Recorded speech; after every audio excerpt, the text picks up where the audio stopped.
Well, good morning. So my name's Tim Jansen. I'm the youth director here at New Life CityChurch. So things look a little bit different than they do on a typical Sunday morning for us here. That's because a couple times a year we like to take advantage and do a little coffee shop like this where we get together and kind of break down some different forms of media, music, art, and kind of dig for the deeper meaning in it. So I'm super excited to get to do that with you guys here this morning. We get to enjoy coffee and pastries and stuff while we do it. So if you haven't gotten any, feel free to grab it. Come on. A quick note, this screen is a little bit easier to view. So if you're sitting on this side, feel free to either shift over or just make sure that you can see that screen okay. Just a quick note there. Now, it's important to realize that each person likes and enjoys stories, they compel us, and we enjoy talking about them and sharing them with friends and spending time even by ourselves thinking about them and trying to pull the deeper meaning from them. So in Story of the Soul, we take different pieces of art, music, literature, and we together kind of dig for these deeper meanings and explore what the storyteller is trying to say. The global popularity of classics in pop culture show that the soul is trying to say something deeper, something truly meaningful about life. And that the artist is trying to express that in a way that everybody can understand. Now, different cultures have different classics, but there's a few that are known worldwide as classics. For example, the Chinese like Huckleberry Finn, Americans like Rembrandt's Prodigal Son, Hungarians like Bob Dylan's music, and a lot of the world recognizes Michelangelo's Statue of David or Van Gogh's Starry Night. If the story is told well, if the music is done well, the art is done well, it becomes a classic. It connects to us on a deeper level. And so we're going to kind of enjoy going through those today. So a quick breakdown on how Story of the Soul works. Someone will come up and present a piece of art or music, and then we're kind of in these little semicircles here. We'll get an opportunity together to discuss whatever's been seen and dig for those deeper meanings. There'll be 3 different performers today, and so we'll get 3 separate opportunities to go through all of this together. At the end of that, there'll be one final person that'll come up, wrap up the day by talking about the importance of all these things, some of their final thoughts, and then we'll close out today. Again, super glad you guys are here. I'm excited to do something that I enjoy doing on my own time with all of you guys today, which is just looking for what the Lord is saying in all the little things in life. So I'm going to ask Becca Sanford to come on up and introduce the first piece of media. Thank you, Tim. Good morning, everybody. I am so excited to announce the first piece of art that we are going to be listening to this morning. And this is a song called Somewhere Over the Rainbow. This song is so endearing and it is loved by so many. I know that you could probably ask anyone if they know it. They would probably say yes. You could ask someone if they love it and they would probably say yes. I know that I would. So this is a ballad that was composed by a man named Harold Arlen, and the lyrics were written by a man named Yip Harburg. And this was written actually for the film The Wizard of Oz, one of my absolute favorite movies. And it was sung by Judy Garland in her starring role as Dorothy Gale. It actually won an Academy Award for the Best Original Song in 1940, and it was voted the #1 of the 20th century by the Recording Industry Association of America and the National Endowment for the Arts. So lyrically and musically, as we're looking at Somewhere Over the Rainbow, we see that it brings a universe of hope and optimism that comes from a backdrop of yearning. So if you've seen the movie A Wizard of Oz, if you'll remember, about 5 minutes in, Dorothy is trying to get her Auntie Em and her uncle and some of the farm hands to listen to something that happened with the town spinster Gulch and her dog Toto, and they won't listen, and they kind of shoo her away. And Auntie Em tells Dorothy to find yourself a place where you won't get into any trouble. So this brings Dorothy to a place where she's going to go and figure that out, musing to Toto. And she says this in the movie: "Some place where there isn't any trouble. Do you suppose that there is such a place, Toto? There must be. It's not a place where you can get to it by a boat or a train. It's far, far away, beyond the moon and beyond the train." And at this point in the movie, she begins to sing the song. And for your sake this morning, I will not do that. If you can't tell, I don't have a voice anyway. But thankfully, this song has been covered by many, many artists over the years. And the song that we're going to be listening to today is covered by an artist named Iz. His name is Israel, and you can go ahead and read his last name. Have fun with that. He is known for incorporating jazz and reggae into his Hawaiian music culture. So in this song, he combines Somewhere Over the Rainbow and the classic song What a Wonderful World by Louis Armstrong, just making this song an instant classic, and even won a platinum. So as we listen, there's also a beautiful footage that you can watch. So enjoy.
They'll learn much more than we'll know, and said, what a wonderful world. Someday I wish upon a star, wake up where the clouds are far behind me, where trouble melts like a lemon drops high above the chimney top. That's where you find me, oh, somewhere over the rainbow, way up high. The dream that you dare to, why, oh, why can't I?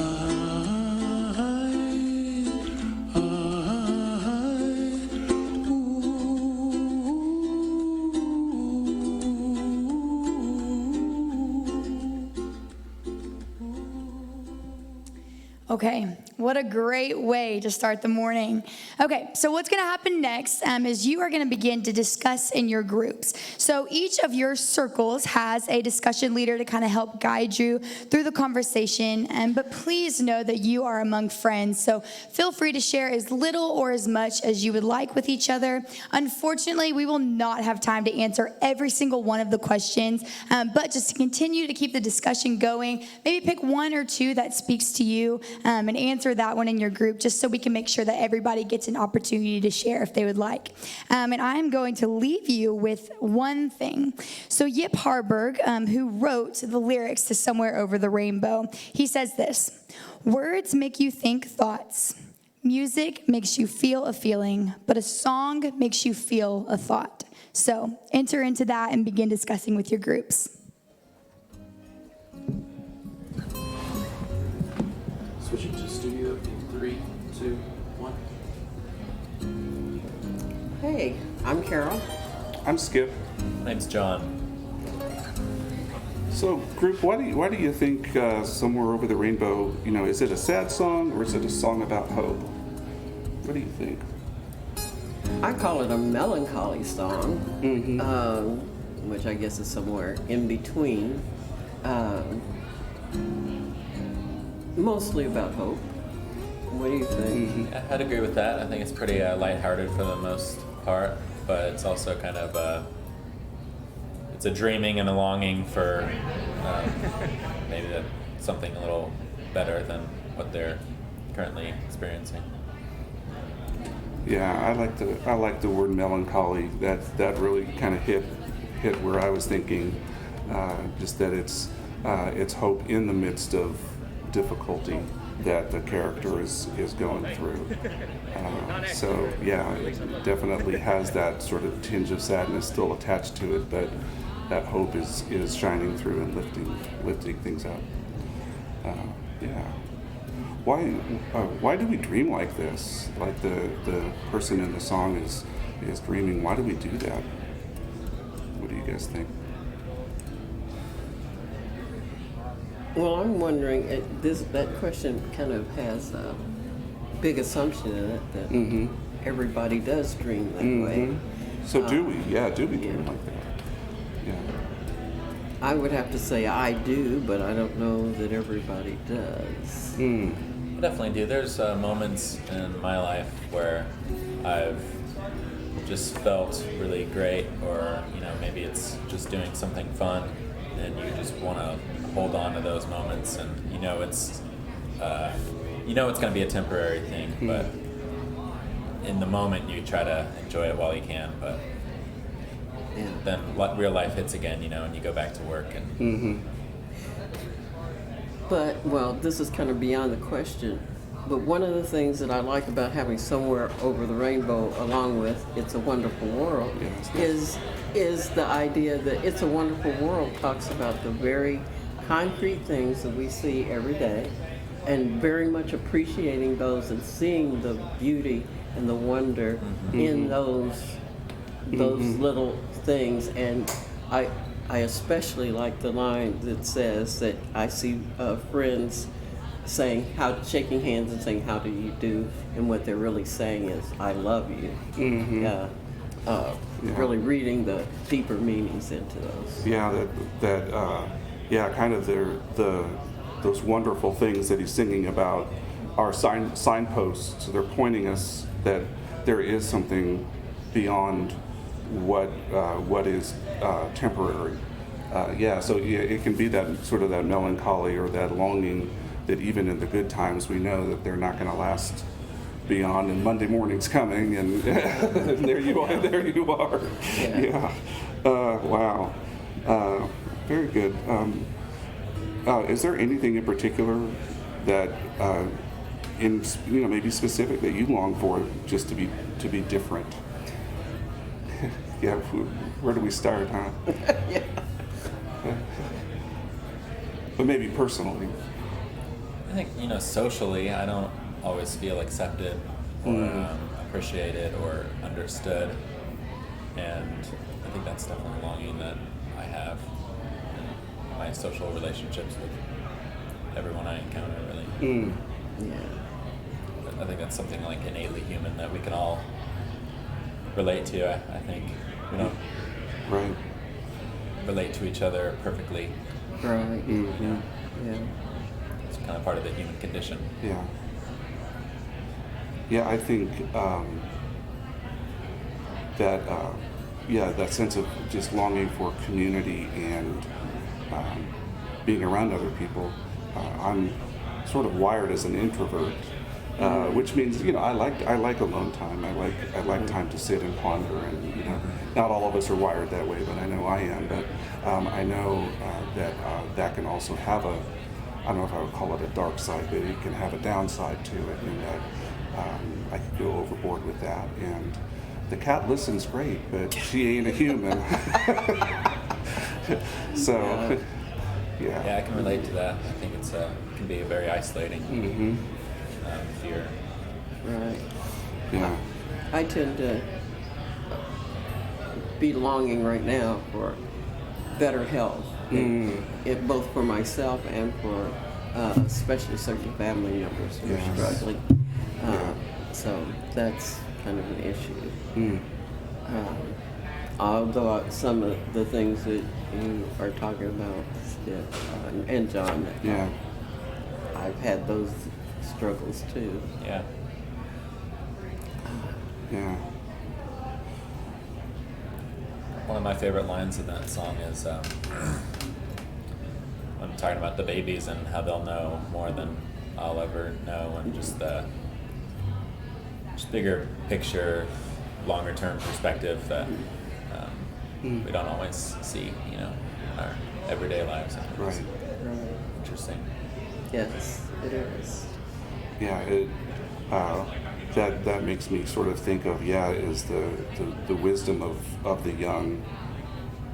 We think of people growing older and getting wiser, which is true, but it's also that loss of innocence and that loss of wonder.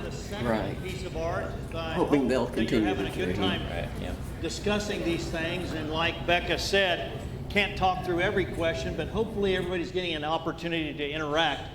But we're going to go to the next piece of art, which involves one of my favorite artists of all time, Bob Dylan. Bob Dylan is a singer-songwriter. He's a poet. He's a rock star. He's an author. He's a visual artist. In fact, his art show, he's produced 8 publications just of his art that most people don't know about. That art show is on display now in Tulsa, Oklahoma, all through the summer. It ends in early September. But he is a major figure in pop culture in the United States of America for the last 6 decades. He has sold more than 100 million records, making him one of the most celebrated, successful artists of all time. Early on in Dylan's career, he became well known because of his lyrical poetry, because of his raspy voice, but he sang in all of the coffee houses and folk clubs in Manhattan, in lower Manhattan, known as the Greenwich Village. But in 1963, when he was around 20 years old, he produced the freewheelin' Bob Dylan. And instantly, he became very, very popular. He became known as having one of the most original voices on the American scene. And Two of his classics, which most of you know, are on this album. It's Hard Rain's Gonna Fall and also Blowing in the Wind. He's won many awards, won Oscar for Best Original Song in a Film in 2001, also the Golden Globe that year. He's been nominated 38 times over 6 decades, and that's just a remarkable thing for the Grammys. But he's won in 4 different decades over 10 of those 38 nominations, making him very unusual. I mean, 6 decades of being popular. It's amazing. So time doesn't allow me to go through this list, but you can lock on your eyes to see all the accolades of this very unique artist. 3 that really stand out to me are the Pulitzer Prize. He won, it says, for his profound impact on popular music and American culture, marked by the lyrical compositions of extraordinary poetic power. It's really true. He has also been presented the Presidential Medal of Freedom in 2012 by Barack Obama. And just recently, he won the Nobel Prize in Literature. Now, I personally, a lot of people that know me know that I really like this guy. But what most impresses me is his fearless honesty. While at the same time, even being popular, he kind of shies away from the limelight. I love his poetry, his songwriting ability, but also his honesty about his spiritual relationship with Jesus Christ and his love for Jesus. This journey of his with Jesus is well documented in this book. I just read it over Christmas. It's phenomenal. Alice Cooper, anybody in here old enough to know who Alice Cooper was? Super great rock star in the 60s, 70s, really. But he said this about one of his spiritual songs: "Gotta Serve Somebody" is as close to a modern day hymn as anything I can think of. John Foreman, a crossover band called Switchfoot, he said, "Dylan's songs have guided me from young aimless angst to a hope that is busy being born." And then the lead singer for Van Halen and now Extreme, a Boston rock band, Gary Sharon, said this: "He is the prophet of our generation. We ignore his warnings about a slow train coming at our own peril." So today we're going to see this performed, called "Everything is Broken," a song that you may not be familiar with. It was on his album "Oh Mercy." It was produced in 1989. And I'm just going to be joining them on this song just this one time. And if you stick around for the very end, you'll see how the song should have been sung through a video that we put together too. But enjoy it, and then we'll go back to our discussions in a second.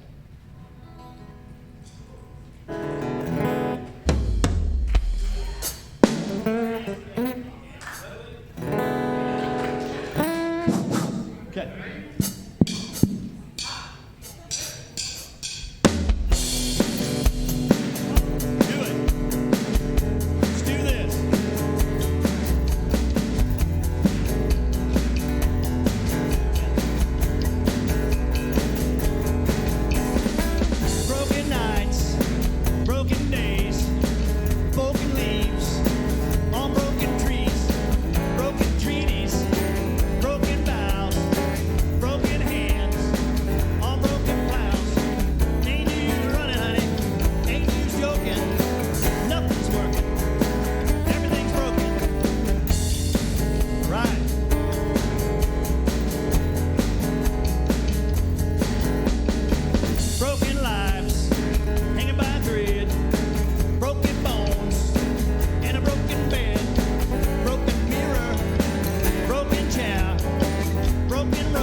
Thank you, band. Wasn't that awesome? Okay, once again, you'll have just a few minutes to discuss the questions that are on the screen and on your bulletins, so turn in your groups and let's get going. Switching to studio. So yeah, that song basically it's a laundry list of things that are broken. What causes things to break, do you think?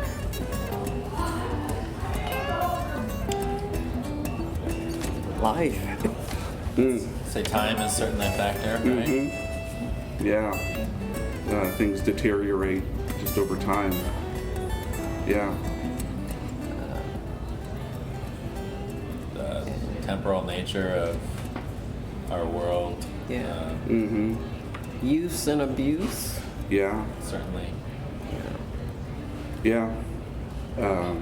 Like people tend to break, I think, either sort of by being ignored or just completely self-absorbed. I think it could go either way. That people can sort of feel like they're no one thinks they're important, and eventually just start to believe that and start to just sort of be in their own world, or the opposite, sort of the people that get so absorbed in themselves that they don't ever see things around them, and I think that causes some brokenness. Not exclusively, but those might be some things.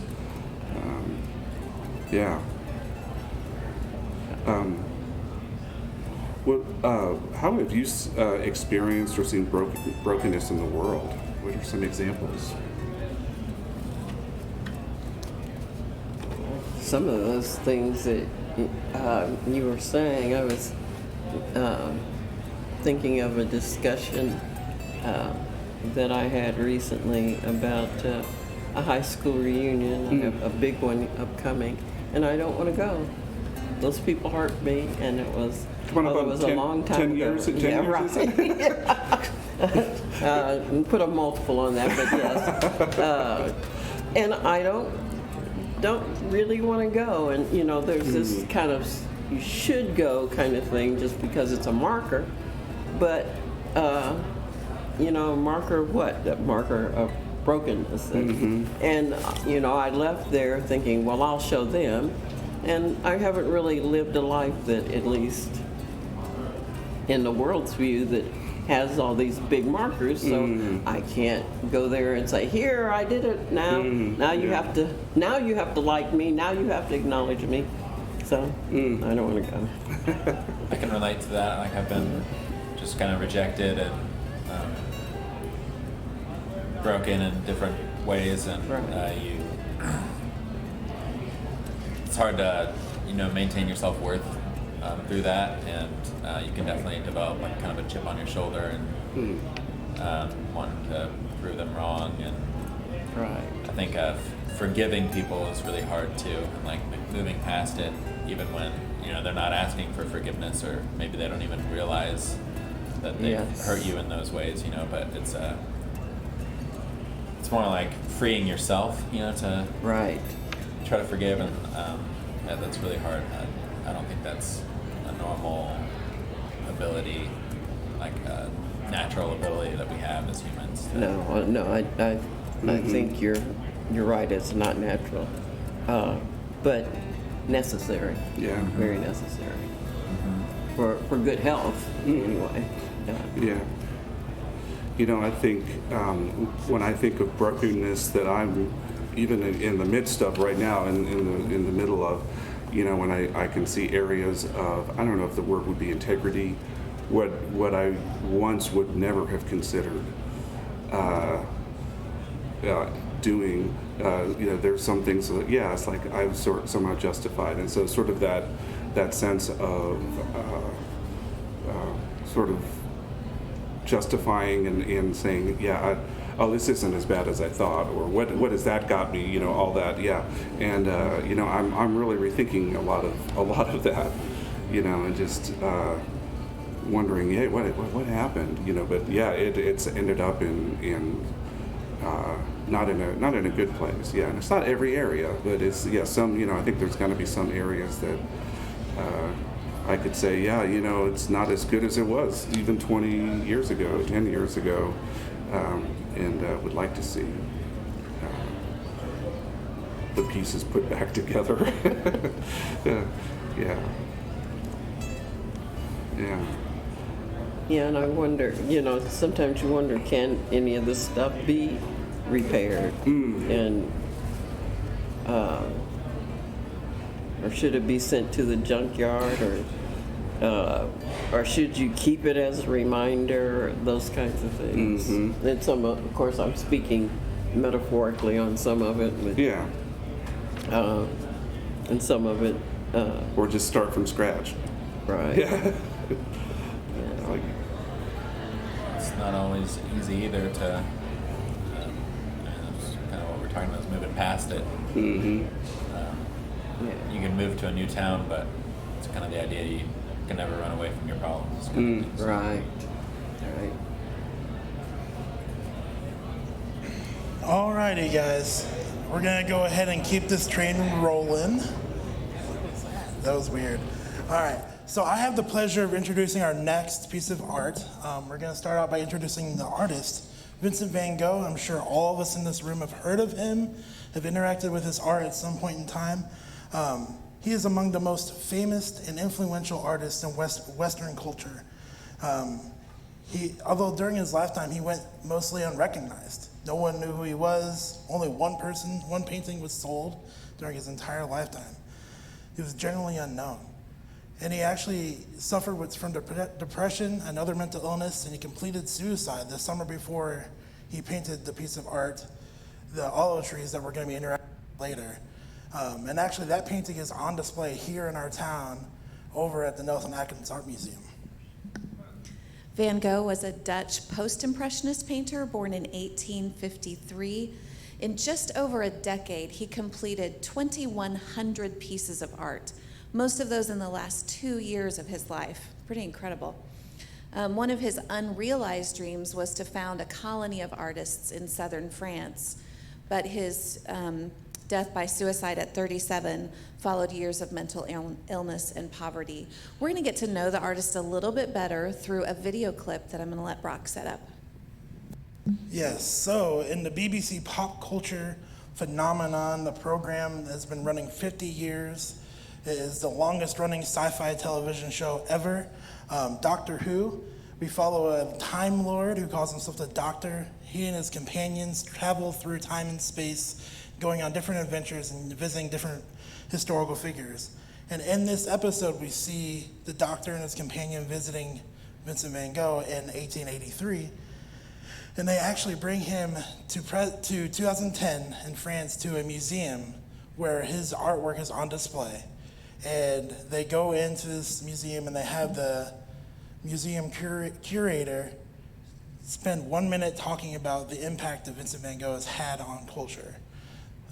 So let's just go and take a minute and interact with this art.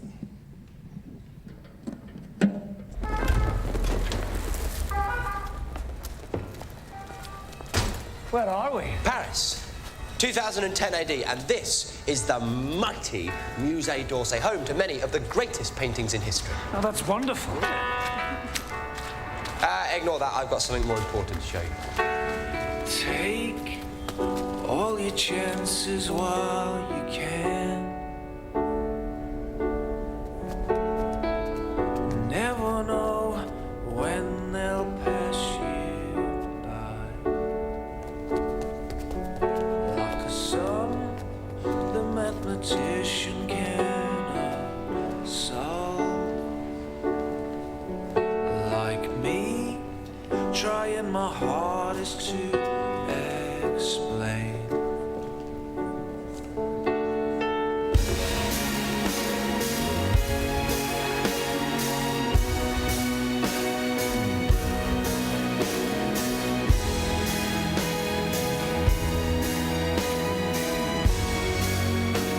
It's all about your crossing kisses. Those first steps that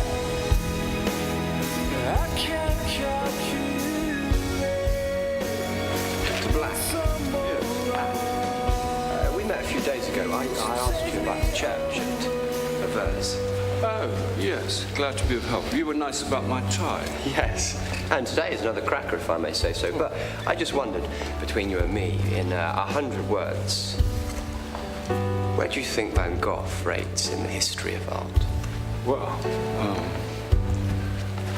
big question. But to me, Van Gogh is the finest painter of them all.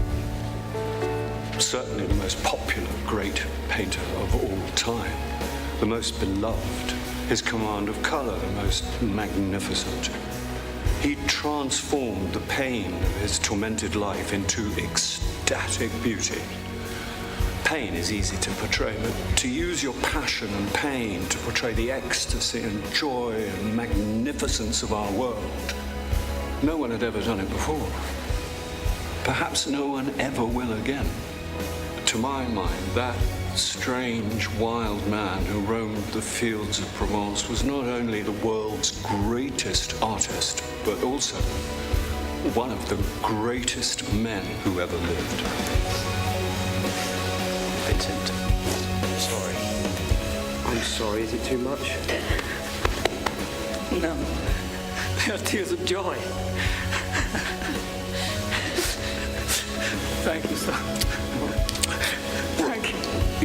You're welcome. You're welcome. Sorry about the beard. It's all about you. Caressing kisses. It's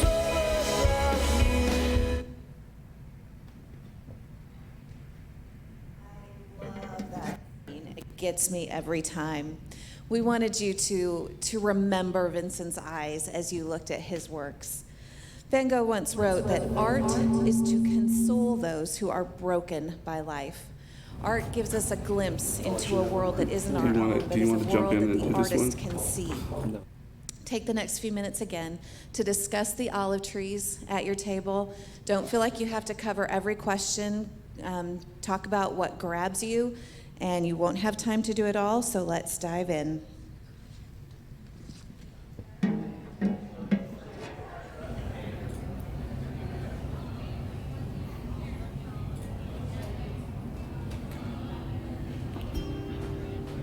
It's a beautiful painting.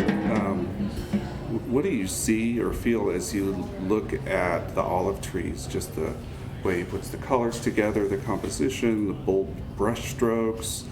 What kinds of emotions does that evoke? For me, the biggest part is the colors. The blues and greens are just really calming and soothing. Kind of feel like I can melt right into that. To me, it's the boldness of the lines, that gnarled, the crookedness of it. There's life in there. I really feel like I am somewhere. It's not idyllic, but it also is a place I think I could enjoy being. Yeah, I think the contrast of the soothing colors and the gnarled, beautifully misshapen maybe would be kind of an oxymoronic phrase, but just that, and then also the yellow with the light streaming in. I think it's there's struggle and hope all kind of brought together in one painting, and just even the path that goes in that sort of draws you into, like, I would want to start walking down that path, and so it kind of draws your eye in and draws you into the painting. I think so. Yeah. Go ahead. I think you just look at it, you get something right at first, and then keep looking, and it just begins to reveal itself to you, like the reds and the flowers, and just kind of when you get into more of the detail, it becomes more than what you thought it was at first, kind of thing. Right. enjoy. Yeah. Wow. So one of the things that Van Gogh wrote in a letter to his brother Theo, he said that the olive trees in the paintings are gnarled trunks and twisted limbs, recording every ordeal of their long existence. If his ordeals are expressed in this beautiful painting, how can beauty emerge from pain in our lives?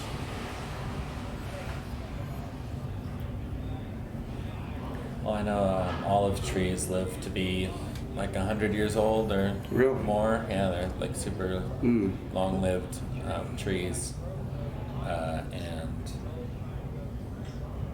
I think that's kind of what he's hinting at, like the almost eternal nature of the trees, what they've seen over the years. And they produce a valuable fruit. Mm-hmm. The leaves are very beautiful. I have looked them up, and they're a beautiful smooth leaf. And then the olive fruit itself, people love to eat it. The oil is very valuable. And I'm thinking that maybe that equates with, as we go through hardships in our own lives, that if handled correctly, if we can get through those things, we can produce something beautiful, something worthwhile, or leave something behind us that others can enjoy, or maybe even we can enjoy for ourselves. Yeah. There may be something there. Wow. I think that speaks to Van Gogh's story too. Just Yeah. Depression, mental illness, It's not really being recognized. Yeah.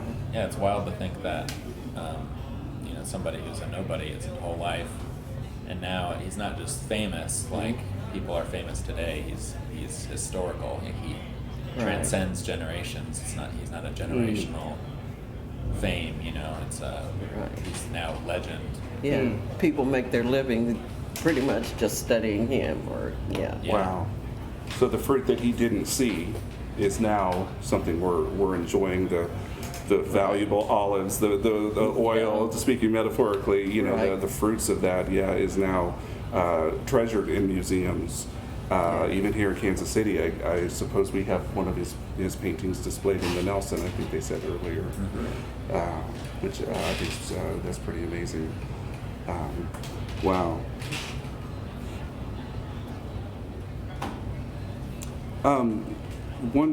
One thing that's been said a lot is that there's a drama behind every face. Do you think that's true? Why do you think that might be true? Oh, I think it's true,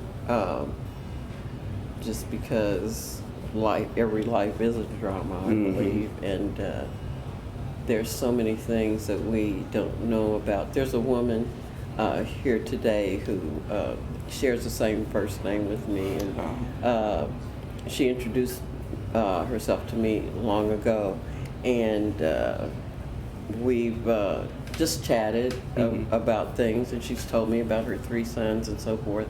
And I think that she has mentioned her husband once or twice, but she never told me she was widowed. She still hasn't told me. Somebody else told me just in passing, but there's drama behind her. Oh, wow. Happiness. Yeah. So just like when you see those olive trees, the reason they maybe look gnarled is that something got in the way and they changed to a different direction, and that's sort of that story of struggle and the knot that forms where it turns, and those things are stories in our lives. Right, but all I've ever seen there is a beautiful person who's always welcome to me. So I do think that there's drama behind every face, whether it looks dramatic or not. Sometimes we have to dig in to find it a little bit. Yes, we do. Really great conversations, and probably wasn't enough, but as Tim said at the beginning, we would examine 3 pieces of art that kind of share one theme. We'll discuss them each time, and then somebody would come up to wrap up. This is the wrap up, and Tim's going to join me here in a second.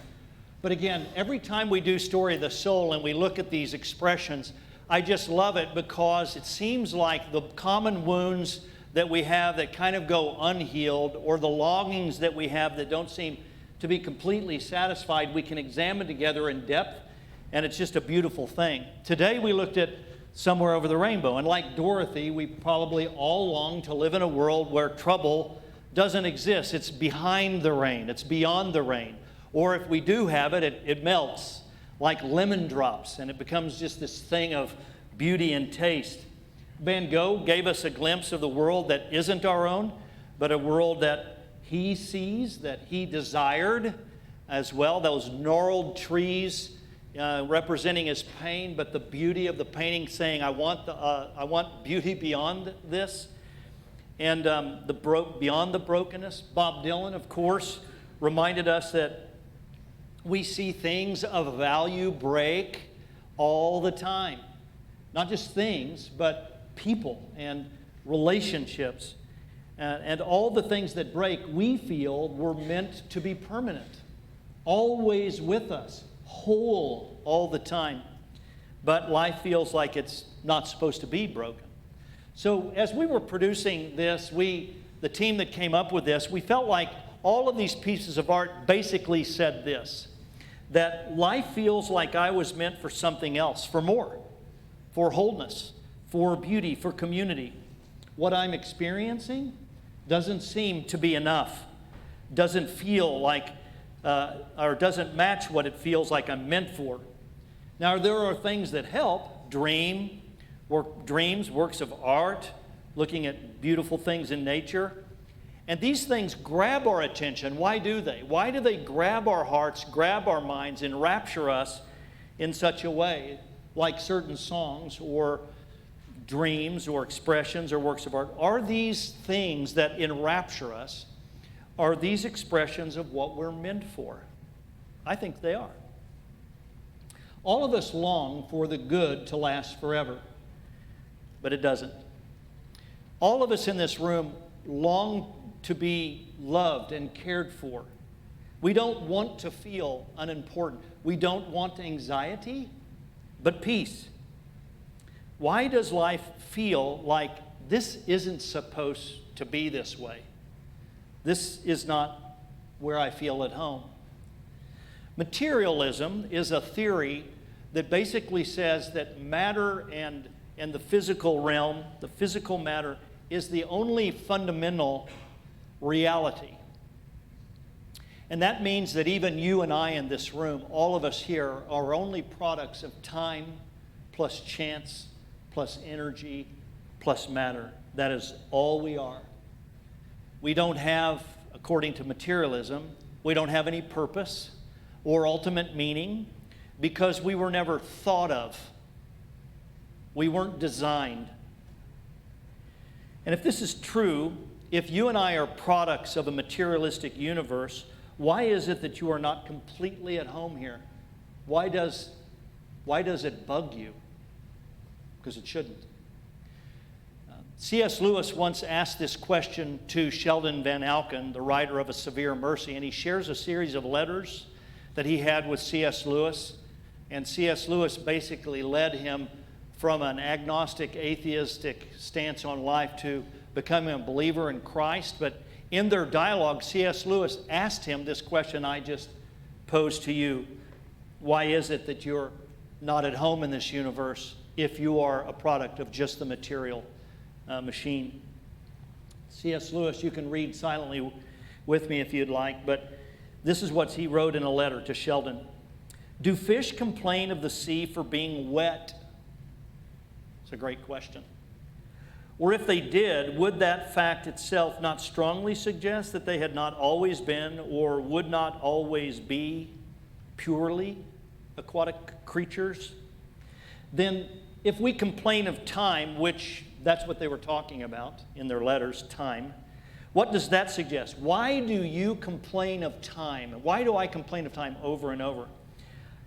To C.S. Lewis, it suggests that we have not always been or will not always be purely temporal creatures. It suggests that we were created for eternity. Not only are we strained by time, not only are we distressed by time, we seem unable, despite 1,000 generations, even to get used to it. C.S. Lewis goes on to write, we are always amazed by it, by time, how fast it goes, how slowly it goes, how much of it is gone. We're not at home in it. If this is so, it may appear as proof, or at least a very powerful suggestion, that eternity exists and is our home.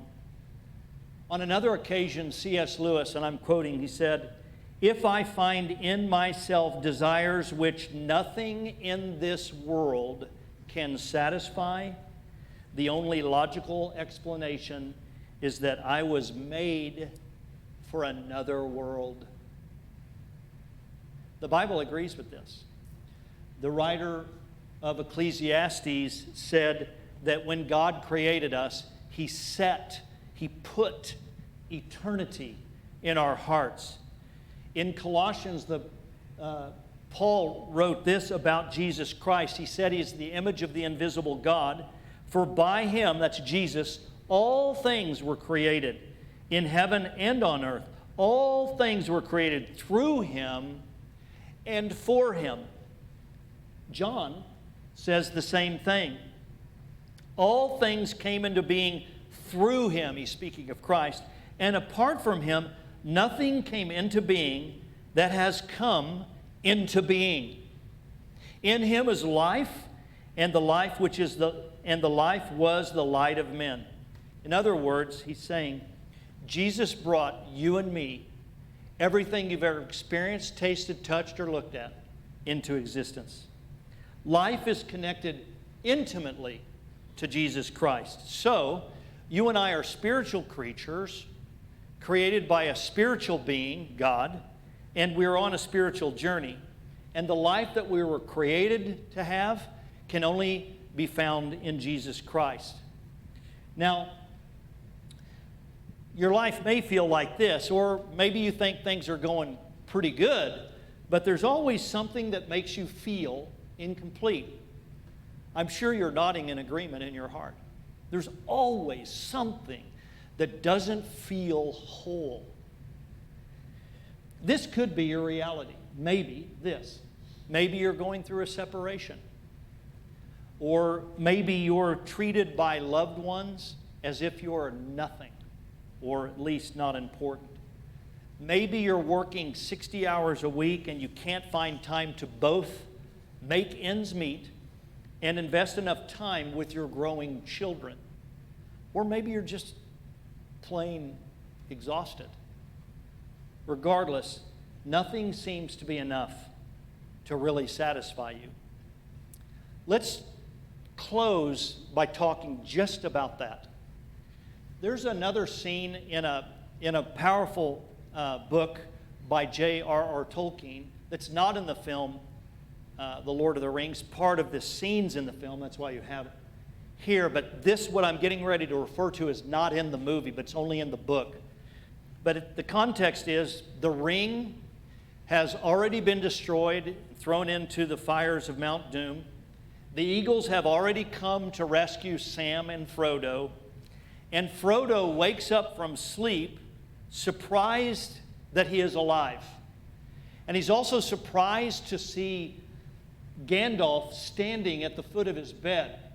And so when he wakes up and he sees this, it's a good portrayal of it, he says, and this is in the book, Gandalf, I thought you were dead, but then I thought I was dead myself.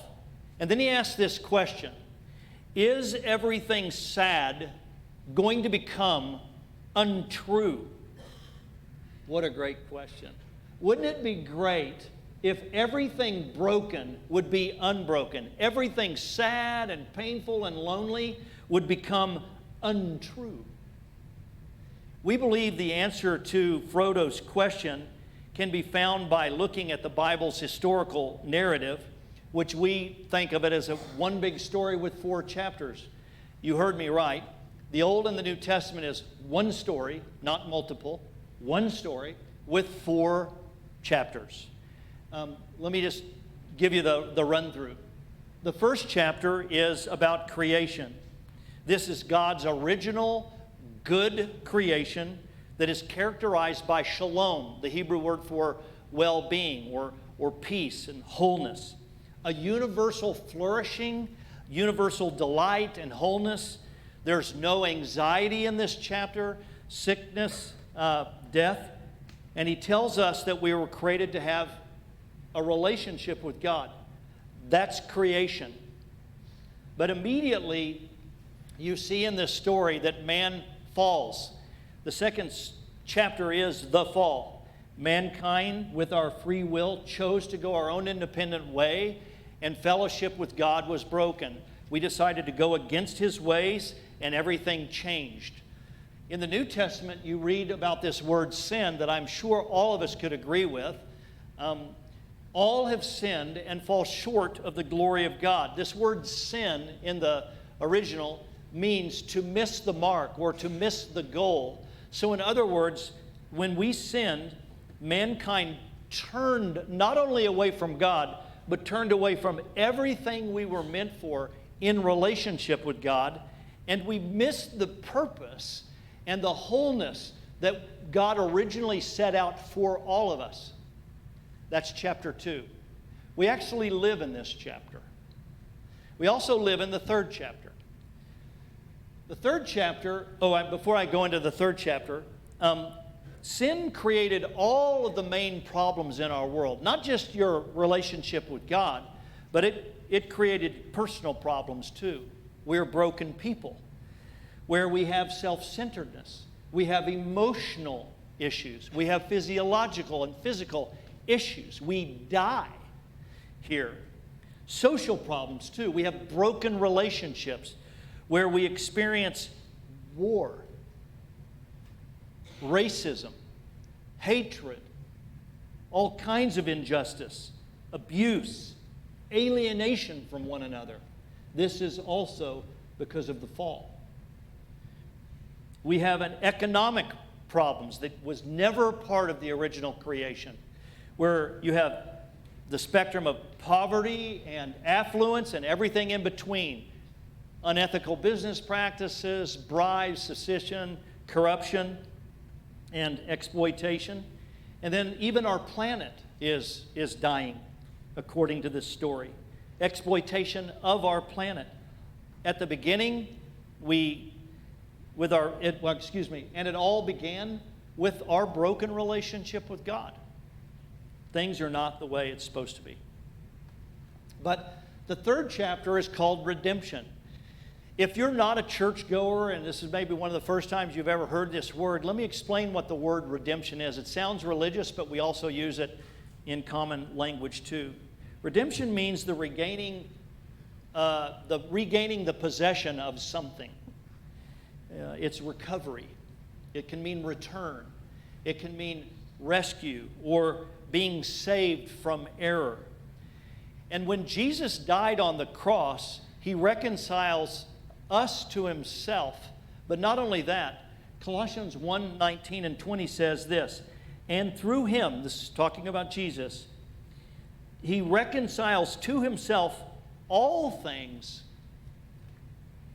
whether on earth or in heaven, making peace by the blood of his cross.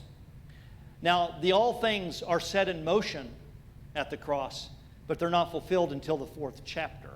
But we experience the redemption in this age. I've experienced him personally recovering me and giving me forgiveness of sin. And it all started on the cross when, because of the wages of my own personal sin is death, and that's separation from God, physically, emotionally, spiritually, in every way. And when I die, it would mean being separated from him eternally. But the free gift of God is Jesus Christ our Lord. And he demonstrates his own love toward me and you in taking my sin upon himself on the cross.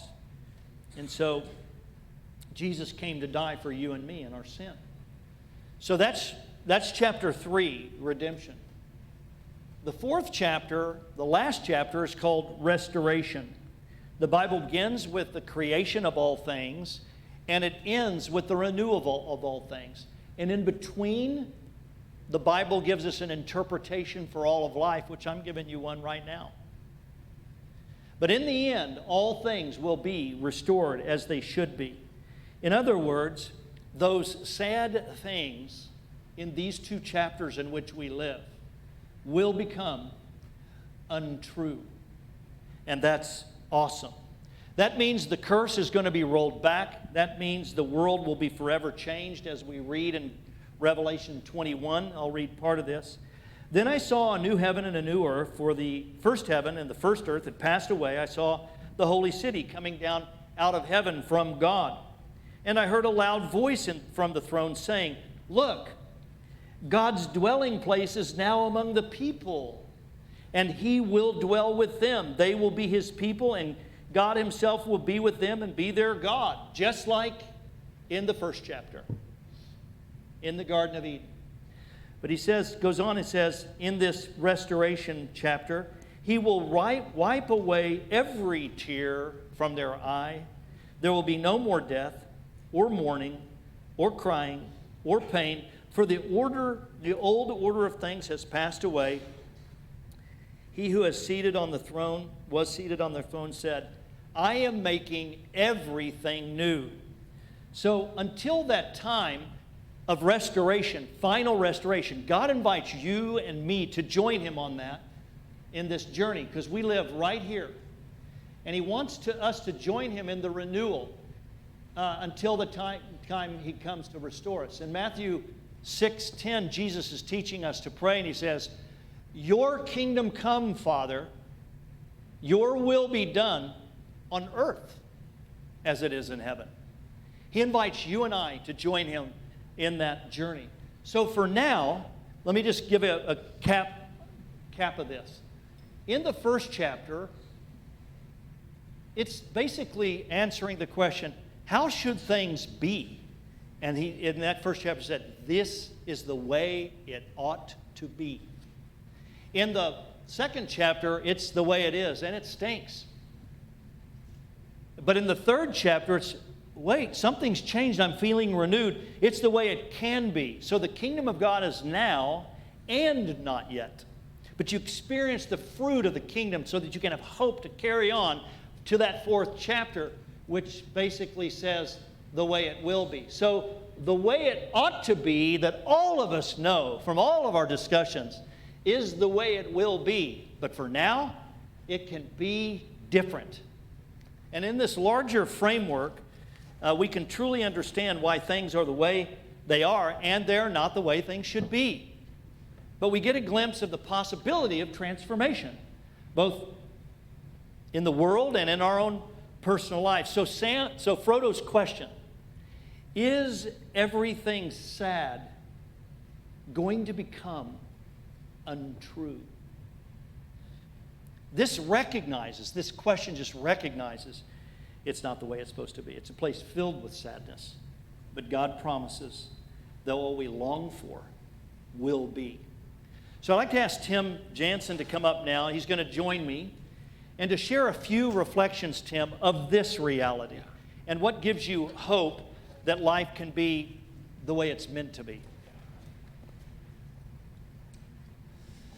So I've really enjoyed the last week or so kind of digging a little bit deeper into these ideas.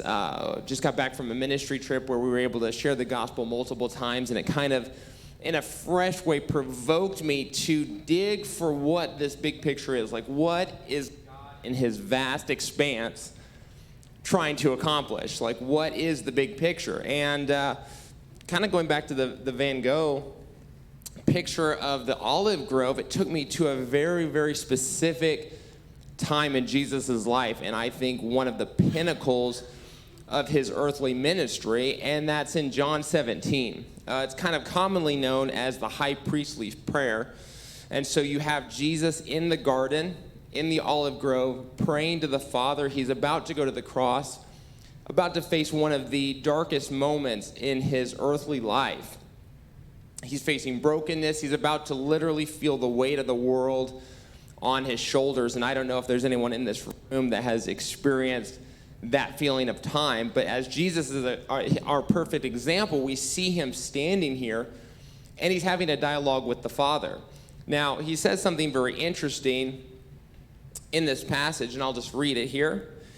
He says, "And now, Father, glorify me in your presence with the glory I had with you before the world began." Now, I love this idea because Jesus had a perfect understanding of what the unity with the Father felt like before the creation of the world. Like, not even before the fall. Like, we're talking before even the earth came into existence, this perfection.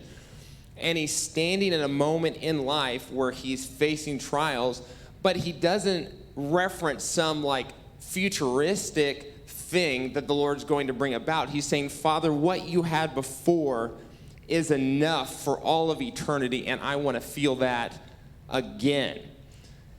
Now, Scripture tells us for those of us that believe in Jesus Christ, we are now sons. It says that in 1 John 3:1. What love is this that the Father has lavished on us, that we should be called children of God?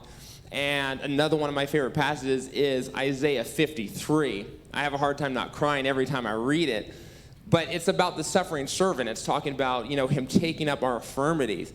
But I love at the end of it, it says, but he will see the light of life and be satisfied.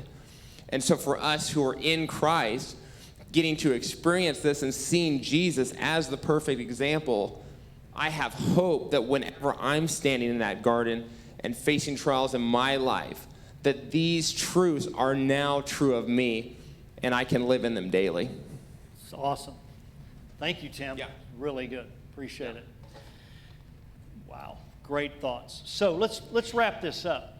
So again, we're in this second and third chapter. He's asking us to join him with this kind of hope that the way things were with Jesus and Father before creation, the way things were once mankind came on the scene in perfect shalom, where we're supposed to experience a flourishing of life and delight and relationships, it will be. But until then, we experience what can be while we live and wait for him to end all things. But he's asking us to join him in the way that it can be and will be. And in order to join him, we have to receive him into our life and begin the relationship with him, where all these problems started because we separated ourselves away from him. In John chapter 1, verse 12, it says, "To as many as received Jesus Christ, to them he gives the right to become children of God, even to those who believe in his name." So when you see people walking by and you might say, "Oh, we're all children of God," John would say, no, that's not true at all. We're all creatures created by him. But to become a child of his, that's given and made right when we receive him. And when we receive him, we believe in him, both his person and his work, that he is God in the flesh and that he died for our sins to save us. So I'm going to show you a verse that has three very religious words in it: grace, saved, and faith. But let me quote it first. It says, "For by grace you have been saved through faith, and that not of yourselves, it is the gift of God, not as a result of works that anyone can boast about." So the word grace means gift. It means an undeserved gift, favor. And the word saved, it's another word for redemption. It means to be rescued. What do we need to be rescued from? The Bible says sin. We need to be rescued from the penalty of sin. We need to be rescued from being separated from him, and we can through faith. So he acts and initiates in grace to die in our place, to save us, but we have to put our faith in the fact that he came to do that, and we need him to save us. So faith is really important. Faith is a decision of your mind and your will and your emotions. You may have never heard this before, but let me explain it. So faith means trust.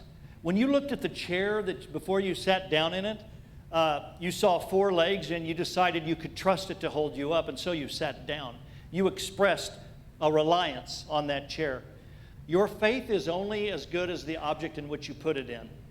If this chair had no hinge on the third leg and you falsely put your faith in it, that object would have disappointed you and you would have fallen to the ground. If it only had 3 legs, you would go, I'm not going to sit there, and you wouldn't have relied on it. You wouldn't have trusted in it.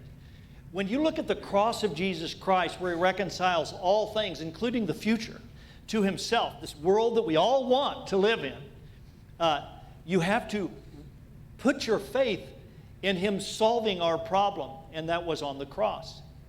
So it's a decision of the mind, faith is, in that you have to agree in your mind that Jesus is God and that he came to die in your place. You have to, with your mind, agree with this.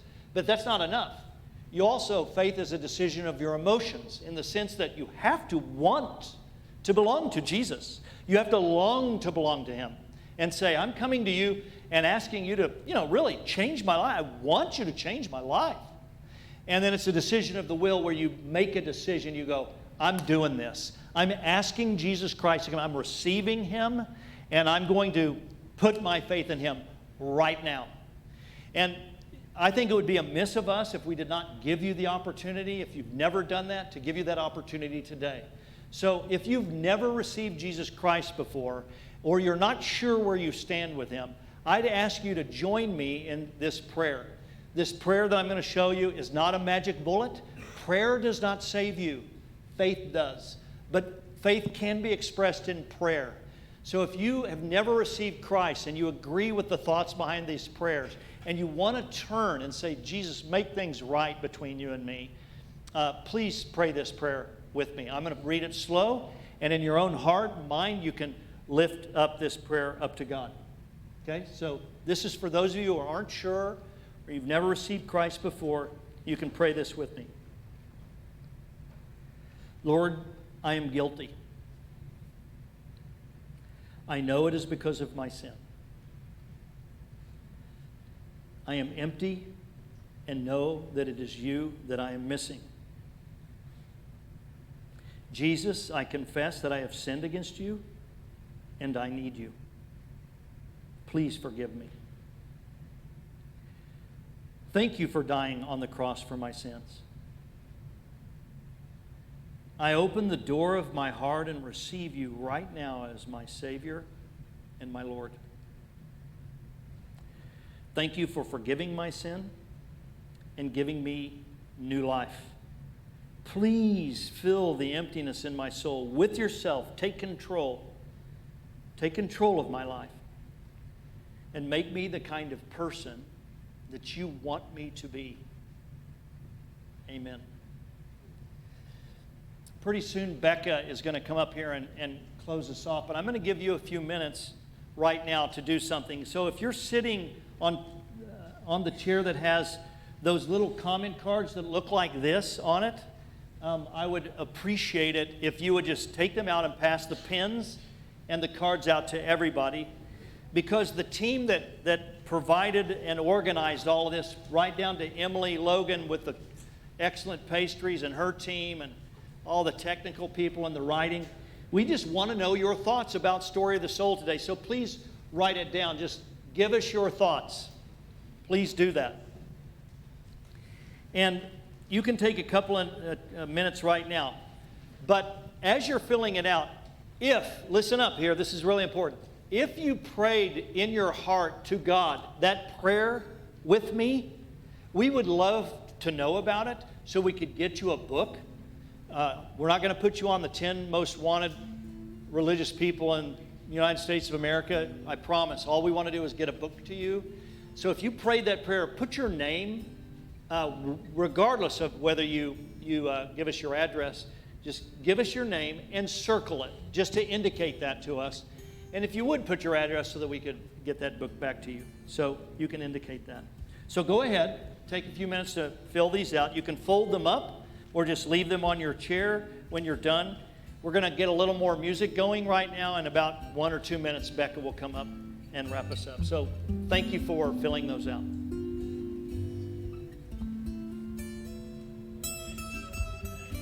That prayer.